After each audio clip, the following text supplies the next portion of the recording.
Hello and welcome back to my YouTube channel. My name is Noam, and in this video I wanted to show you guys the school here in Japan that I used to go to some 15 years ago at this point. Unfortunately, I can't go into the school itself, at least not without permission. Plus, I don't really want to be, that guy with a camera tourist in a elementary school necessarily, but I do want to kind of give you guys a walk around the grounds here and tell you some stories from when I was in school here, and kind of some of the comparisons that I have to going to school here, elementary school here, and then comparing that to the elementary school that I went to while I was in the United States as well. So to begin, I want to show you guys just a brief look at the school. So I'm going to turn the camera quickly, and here we go, left to right.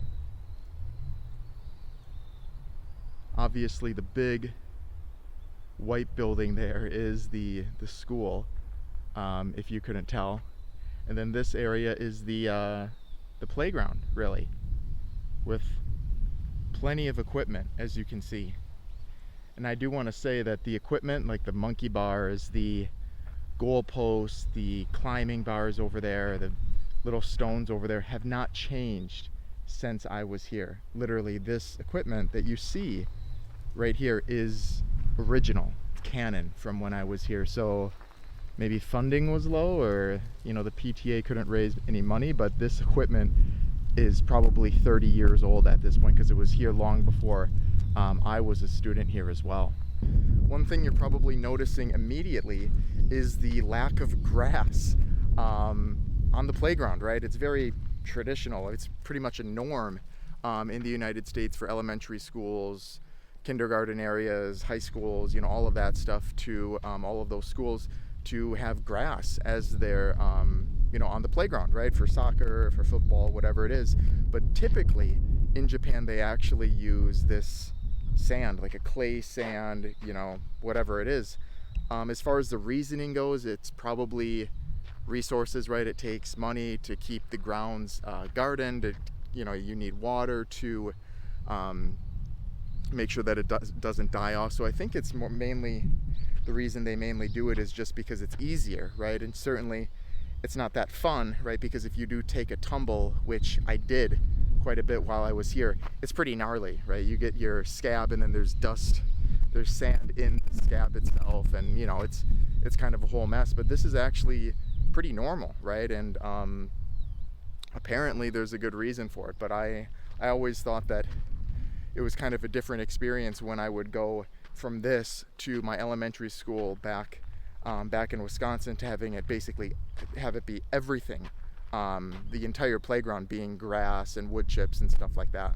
The other thing that you may have kind of looked at from looking at the school is how boring the design is, right? It's literally like 3 boxes, and you put them together to make half of a U, or kind of the U shape. And to be honest, a lot of schools are like this. I think they choose a very simple design, as they create squares, and they don't do anything fancy, and if it houses the kids, that's good enough, because a lot of the schools actually have this exact same design, where the playground area is this kind of looks into the front of the school by the windows. Those are all of the I'll show you guys here, all of those windowed areas. Those are all classrooms, right? So every single windowed area that you have on the front there, those are classrooms, home ec classrooms. And then the building that you see in the far back that stands up above the top of the building, that's the gymnasium. So obviously that's going to be a little bit higher. But yeah, that is kind of the simple layout that a lot of these old schools in Japan use. And typically the schools here, like this one, like I said, there have been, as far as out here goes, there have been no renovations, and I'm sure on the inside there have been no renovations as well. It feels like every time I go, back to my hometown, or, in the United States when I'm living there, which is the majority of the time, there's always construction going on at high schools and elementary schools. They're adding a part to the library, they're adding this, they're adding that, they're adding this. But generally in Japan, they create it in one way and they just don't change it, right? Because it works, right?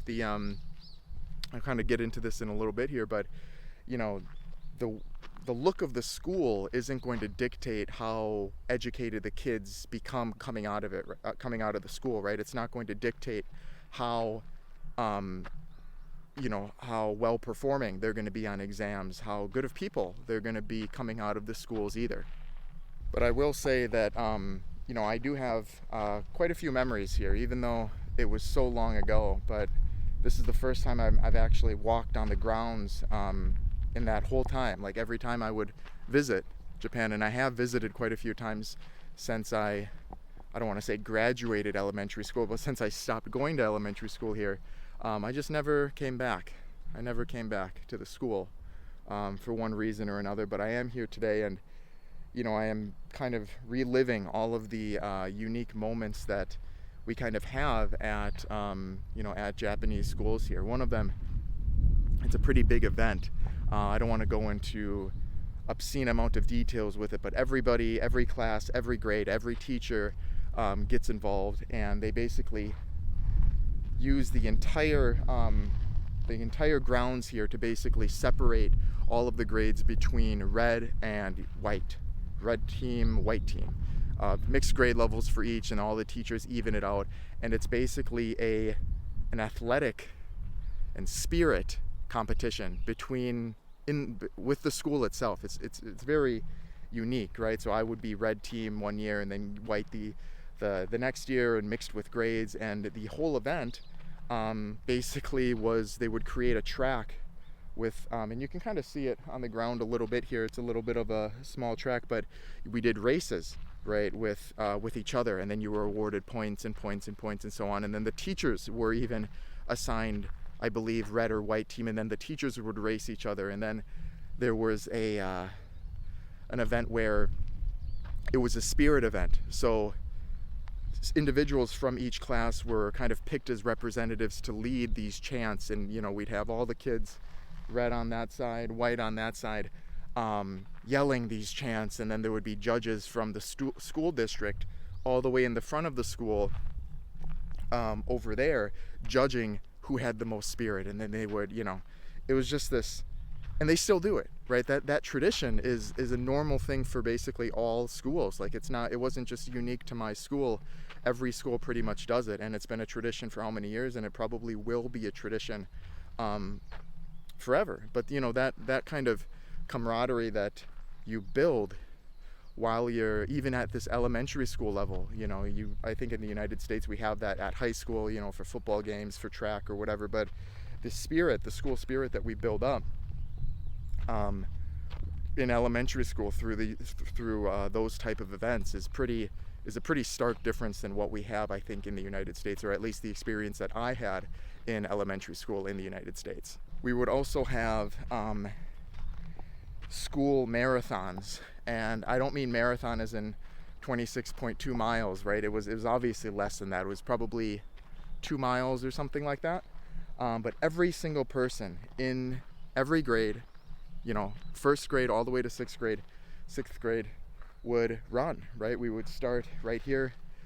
This school is sitting on top of a hill, so we would go down the hill through the city, basically, or the neighborhood, and then come back. And that was an entire day. They did it on like a Friday, and we would have an extended weekend. But that is a normal thing to have these mini marathons. And when you're running through the city, the town here, all of the parents were involved too. So literally, I'll try to find a picture or something on to put in the video, but you would be running and you would get this feeling like you yourself were in one of the marathons in the Olympics, because there would be all these teachers cheering, all the parents on the on the sides of the roads. They would block off the roads from cars for us, for elementary school students to run this marathon. When I think back on it now, we did have like a track and field day, in elementary school, but which was kind of a joke. I don't know. It was whatever. But being able to run through the streets of your city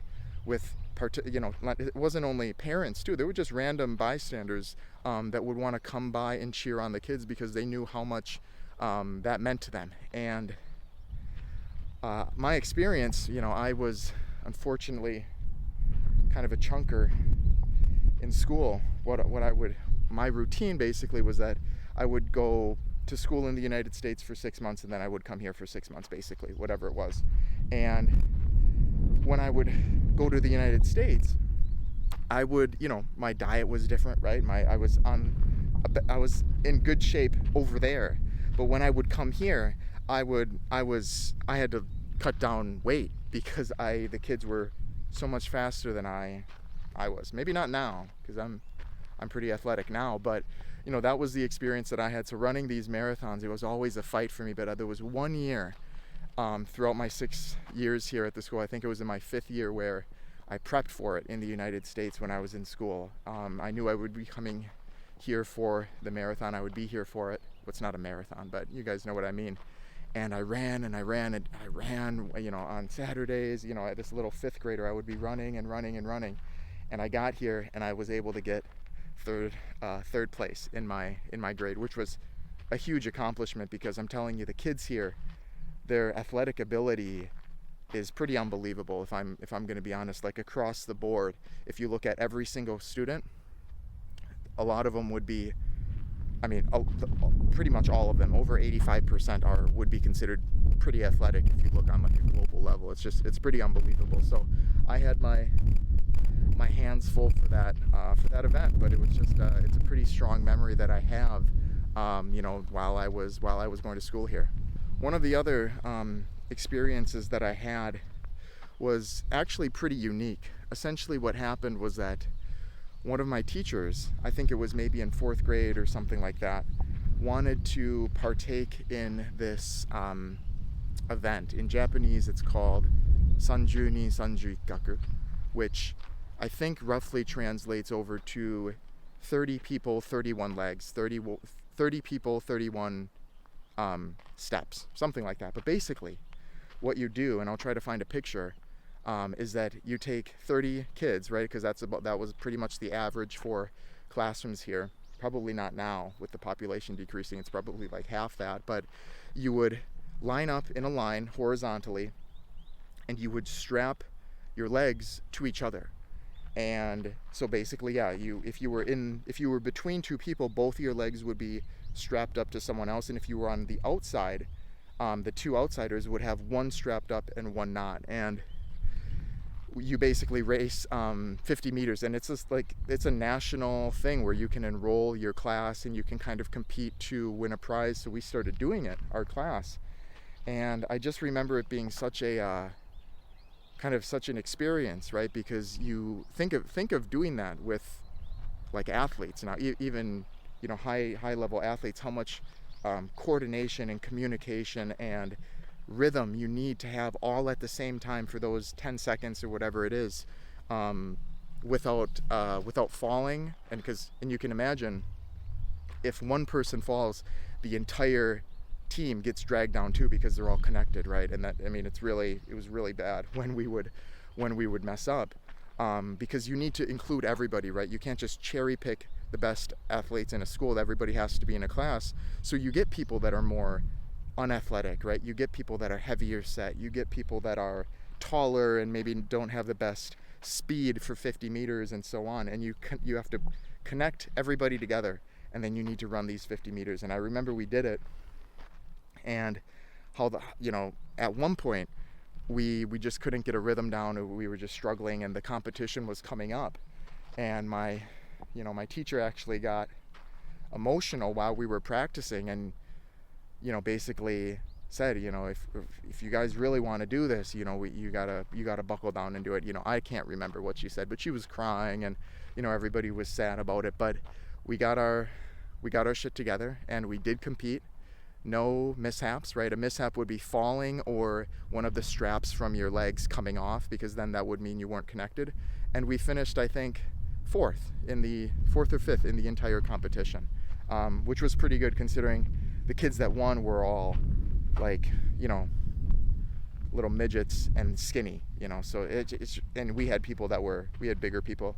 I was in shape. I was pretty good. I think I was on the outside, the far outside. So like there's a certain way that you want it structured, I guess. You want the weak people in the middle, because then they're kind of pulled along the way, and then you want the strong people kind of on the outside, and then right next to the weakest link. I mean, it's kind of an interesting thing, but that was one of those memories that I've never heard of anything like that in the United States, and it wasn't even an extracurricular thing. It was just one teacher saying, hey, I want to do this, getting funding from the parents and so on, and then we would practice literally every single day after school, right, after classes ended, to ensure that we could get our strides. But it was such an experience to have that sense of camaraderie as a young individual, and that's what I think is really important, is that Japanese schools perhaps maybe do that,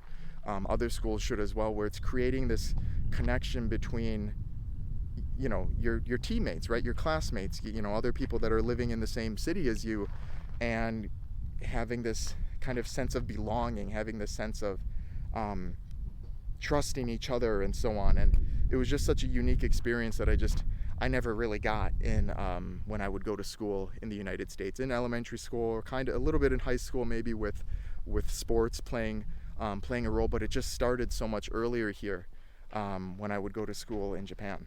One of the other things that I kind of did want to touch on is the way in which discipline works between schools. And I can kind of speak on this a little bit because, well, I went through school, and I also have friends that are teachers and so on. But in Japan, if you were a kid, well, I mean, okay, obviously you're a kid, but if you were a bad kid, right, and you were being a bully, and you were picking on people that weren't as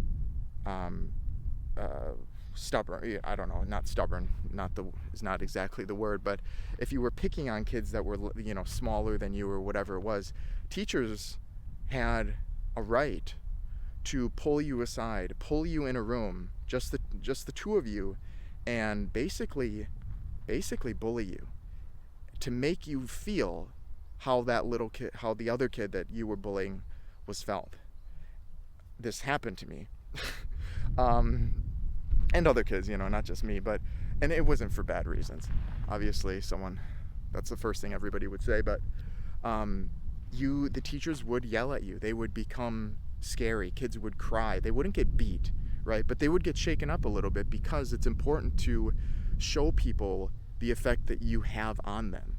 And that's a huge difference from what it is in the United States. I think in the United States, in this day and age, you just can't do anything. I've heard from teachers that if a student is attacking a teacher, the teacher can't defend. They can't defend themselves by doing something to the kid. They need to just kind of curl up in a ball, and whatever happens. I don't really know, if that's the entire truth of it, but you can't do anything. If there's any kind of instance where a teacher disciplines the kid, it needs to be just the most passive discipline. I've heard of students making death threats to other students and teachers, and then they're still in that. I mean, it's just, I don't know. I've heard stories. Like I said, I'm not a teacher, and I'm not in elementary schools when I'm in the United States or here or anything like that, but I do know that the style in which the education system tries to put good values in people, and to make kids understand, why you need to act a certain way, is pretty in shape here. I think I don't know. I'm not a teacher, like I said, but the way in which the education system, like I said, tries to instill morals into people here, I think is pretty good, right? Because you need to make kids understand what it is like to be the other kid. And then from there, they need to sit back and realize, man, I was an asshole, right? I can't be doing that. And this is exactly what happened to me. Versus when I would go to the United States, I would get in trouble for throwing a snowball at a kid. I would get detentions. I received many detentions when I was in elementary school for throwing snowballs. And it wasn't even I'm no pitcher, but just chucking them at him, I would get detentions. And I would just think, man, when I was in Japan, there would be teachers that would throw snowballs at the kids, to really let them have it. And these teachers, they would they would throw that shit. So I don't know. It's just a difference there, but I do feel like we can kind of have the best of both worlds for education, where we're not, you know, beating the kids like the nuns did or whatever, but we're also just not letting them get away with things that they really should not get away with. But as you guys can see, the view is not bad, I think. Again, with the mountains right in the background there, and that area, I don't know if you can see it, that building up in that hills, that's actually the kind of the middle school. I'm not going to go up there because that's largely the kind of the same, but it's just a unique switch to, I think, what we're used to seeing in the United States. But there you guys go. That is going to be the little bit of a walkthrough of the school grounds here and some of the stories that I have from my time here, and also some comparisons that I could kind of make between my time here as a student and then my time in the United States as a student as well. As always, I hope you were able to take something away from this video, and I hope to see you again sometime soon.